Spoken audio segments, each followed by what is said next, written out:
So let's turn to the inorganic faculty. We've spoken a little about Al Cotton.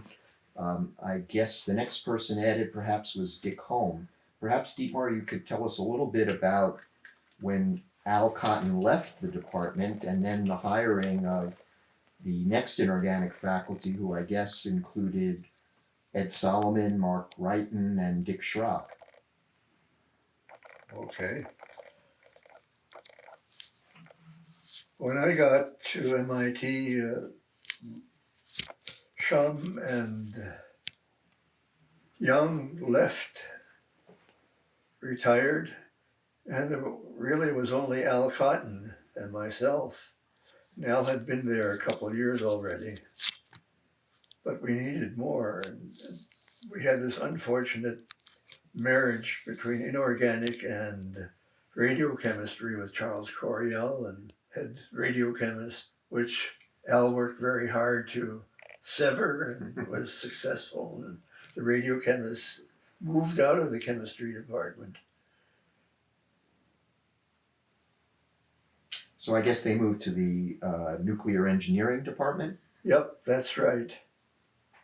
And we no longer had joint major exams which covered both inorganic and radiochemistry, which the students hated. The next hire was Alan Davison, who was at Harvard, and Al got him to come over, and so we had a nice inorganic nucleus. Dick Holm had been a graduate student with Al and went to Harvard, but came back to MIT, then left again, and came back. And now he's at Harvard for some years. So we had no really long-term impact on the department. We hired, when Al left in 1971, or resigned in 1971, we were sort of depleted, just the three of us, Cotton and Davison and myself. And we definitely needed more inorganic chemists. And first, Dick Schrock came and was hired away from Harvard. And afterwards, Mark Wrighton came. And when Mark Wrighton came, things really got stirred up. He was a really active fellow. You could see he was a young man on the path upwards. And so it was a very interesting department. And then Ed Solomon was hired as a physical inorganic chemist. He was a spectroscopist. And things went along fine.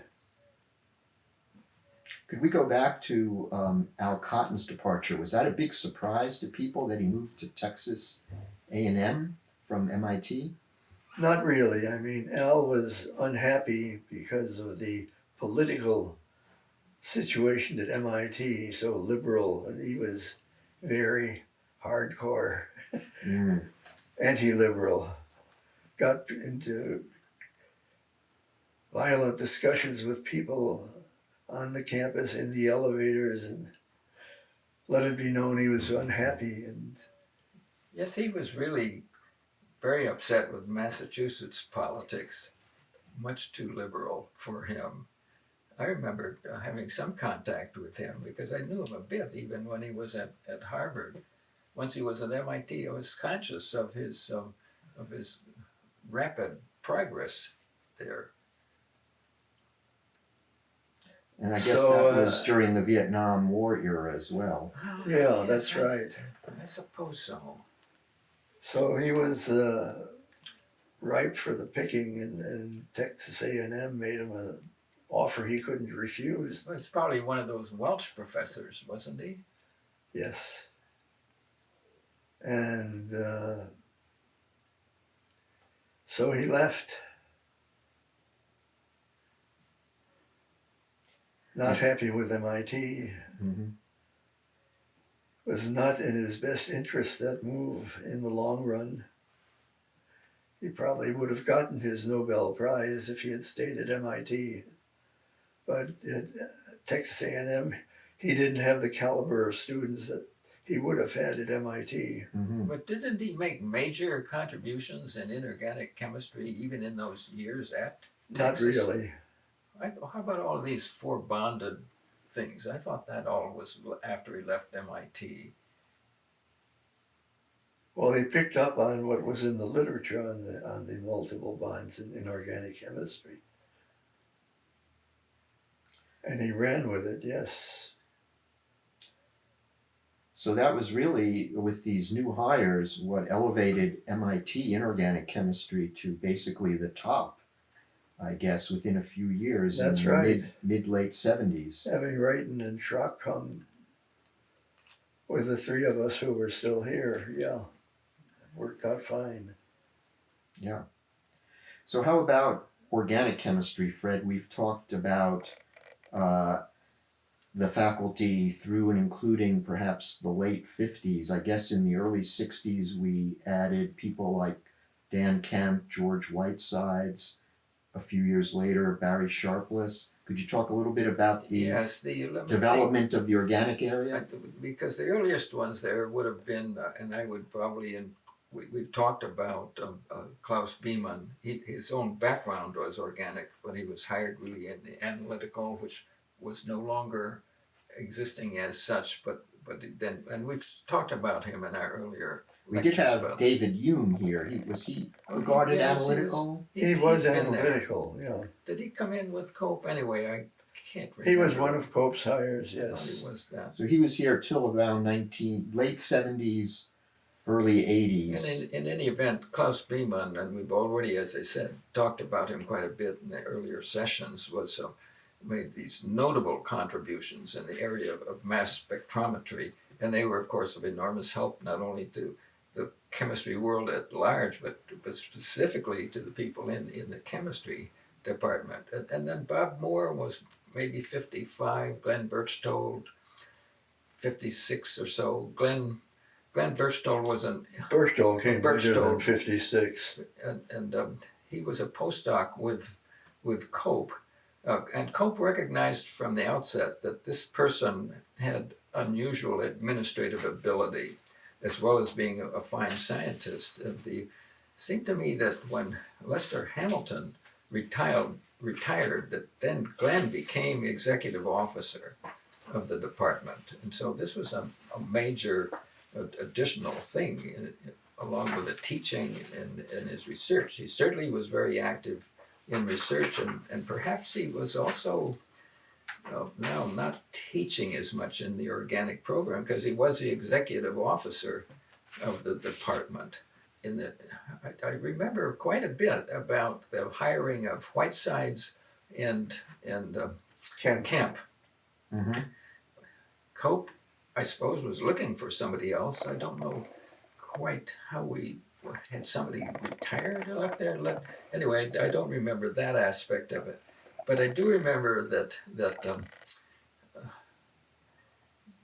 Jack Roberts wrote a letter to Cope, and he said, Jack Roberts had been at MIT up until 52. He was on sabbatical leave in England, 52, 53.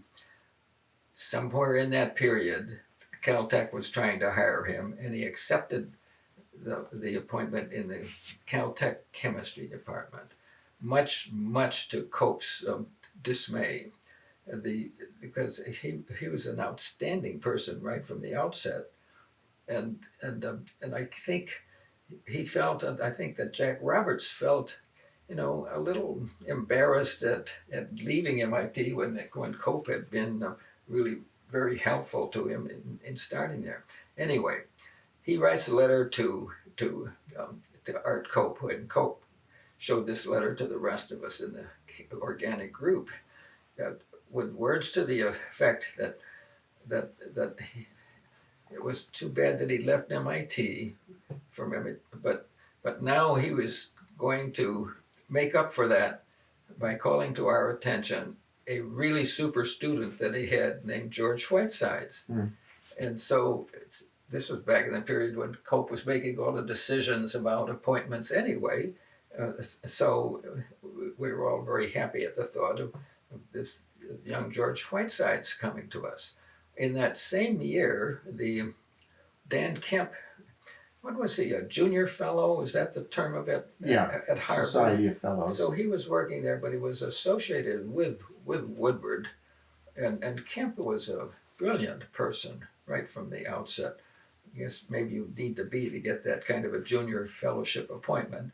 But he did a regular PhD with Bob Woodward, and I can't remember anything about how Cope became aware of that. Maybe Cope contacted him, maybe wanted to see if he had somebody there. Anyway, he was conscious of this person named Dan Kemp, who was a very, very promising candidate to go on to an academic degree in chemistry. So Cope hired Whitesides and Kemp within months of each other. And I remember him telling the rest of us that he thought these were two of the best appointments he'd ever made. Very happy about that. Can I ask you referred to Cope telling the rest of us. The rest of us being the organic faculty. Does that mean that Art Cope made these appointments without faculty meetings and faculty votes?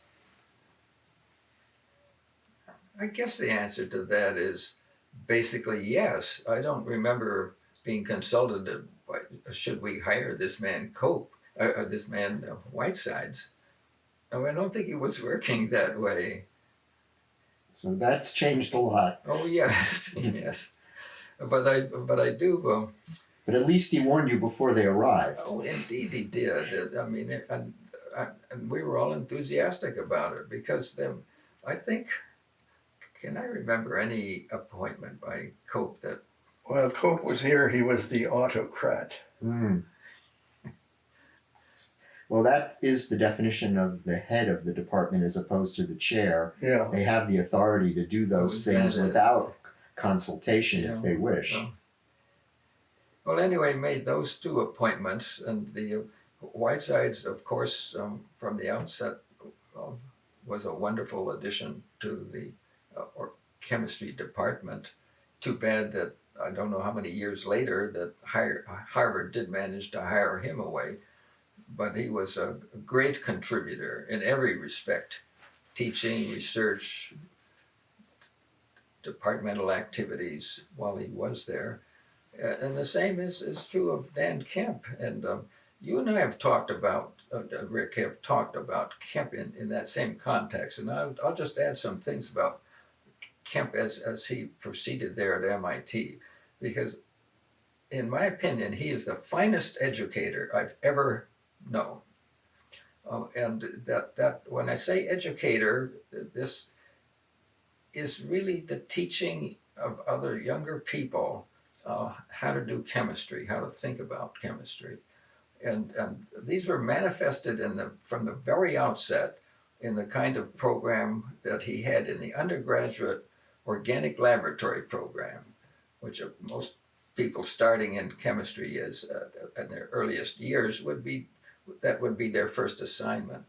And so I remember being impressed with what he was doing with that. How many years later? It came in 1964.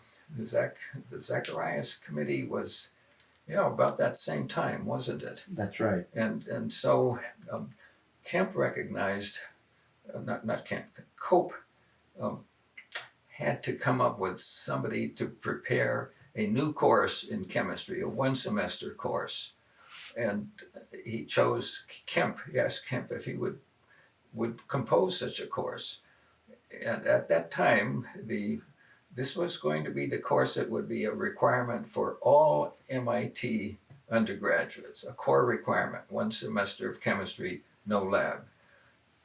And Kemp set to and devised an extremely interesting course that did cover some of the basic aspects of chemistry, although with the examples were largely organic chemistry structures. And that course was one that was very successful, and it was taught to everyone in the entering freshman class except those who may have advanced placed out of that particular chemistry requirement on the basis of some really high-powered course they might have taken in high school. So we had 600 or more students in that class. Kemp taught the whole thing himself for its earliest years, and then That was 541. I guess it was still called 541, although that 541 as a number wasn't that already the number for the first semester of organic? In earlier years, perhaps, but in any event, I think it was called 541, and many of us taught it or co-taught it in subsequent years, and pretty much followed exactly what Kemp had outlined, because it was hard to. Well, we saw no reason to try to improve on it. I taught it at least twice in 26,100, 600 students out there. It's a sporting proposition to lecture to 600 students, but it was good sport, and most of the material was put on the blackboards, plenty of blackboard space in that. I co-taught it one fall with John Deutsch, and at some point I might come back to that, because it's a fascinating thing happened in the course of that, much to John Deutsch's credit, by the way. But I won't digress to add that in here at this point. The other thing about Kemp is that I think it was the following sequence of events. That was the only chemistry course to meet that MIT one semester requirement initially. Then it seems to me that the material science department, weren't they the ones who came up with an alternate course? Their own course, yeah. Their own course, which then many of the engineering students took instead of. Is that your recollection? Who was that? Gus Witt? Gus Witt, and it was 3091. Yeah. 3091. I was trying to think of what the number of that material science department was. Department number 3. Yeah, so that took a good piece of the student body away from the chemistry department. That's okay. It's more fun teaching 300 or 400 students than 500 or 600. Another consequence of that, it seems to me, is that maybe you will remember this, Dietmar, as to when did we veer away altogether from that 541 being taught in that fashion. In any event, after Kemp had done this wonderful job of creating that course, in subsequent years, it's not clear to me just what was happening in their curriculum to make this the result. But the result was that the 541 then shifted back to being much more heavily just organic chemistry. Were you ever teaching that? You and I co-taught 542 later. Some point. Later, 540 was introduced as a more standard general chemistry class for people with less preparation. Or was that the reason that 541 then could go back to be more? And Kemp developed that course into a fantastically good course, and it had its own materials. He had many supplementary things that he wrote for that, and problem sets, and he was a superb lecturer, and the ratings that he would get from the students at the end of the semester were marvelous. For quite a block of years there, he was always one of the most outstanding persons in the MIT faculty, it seems to me. And he also wrote a second semester of 542, and those of us who taught those courses or co-taught them, sometimes with just two of us, you and I did that part of the time. I did it with Barry Sharpless. I will come back to that a little bit later. Anyway, this is all really associated with the appointment of Dan Kemp to our faculty. I can add about his teaching that when he was teaching the first half of organic, they routinely had close to 500 students in the class, many of whom had no need to take it because of any requirement. They took the class purely because they were told you shouldn't graduate from MIT without having experienced a class with Dan Kemp. And in the course evaluation ratings, which go from 1 to 7, for a number of years he was 6.9 with a class of 450 to 500 students, which I am sure is unheard of in any other class in the history of the Institute. The other thing I should add to Kemp, that he was a brilliant person in many ways, and in his research he had some highly interesting ideas. My impression is that he never had any difficulty getting grants through the NIH or the NS. I guess they would mainly be through the NIH, because I think of his work as largely in the sort of the bioorganic. Don't you think that would be how you would characterize that? I'm not familiar enough with what he was doing there to be able to say, excuse me, to be able to say how powerful a chemistry contribution it is to that. But my own feeling is that that he suffered a lot from the fact that Woodward had died, so that he didn't have the kind of backing from a person that might have led to him receiving more renown from his work. Perhaps his work was, for whatever reasons, just not contributing a lot to the ongoing biochemical scene. In other words, how many people were picking up and making use of these very interesting ideas that he was following through and providing so much information about. But in any event, I think he was an outstanding scientist, as well as being an outstanding person in the teaching. Another notable addition was Barry Sharpless. Could you tell us a little bit Yes, about I can Barry? remember that very well, because I think when he came through interviewing, I believe that was in 1969, and he'd been recommended to us, and he was from the outset, one can see that this person was a person with great enthusiasm, many ideas, just bubbling over with ideas of things that he thought would be interesting to be looking into and research. And he was a very personable man coming around, and so this was the impression that we all had. Did he study with Van Tamelen? I think that's PhD right. with Van Tamelen, and he was at Harvard as a postdoc with Conrad Bloch when he Was that before he joined MIT. When he gave a talk about his graduate work, George Whiteside just cut him to ribbons.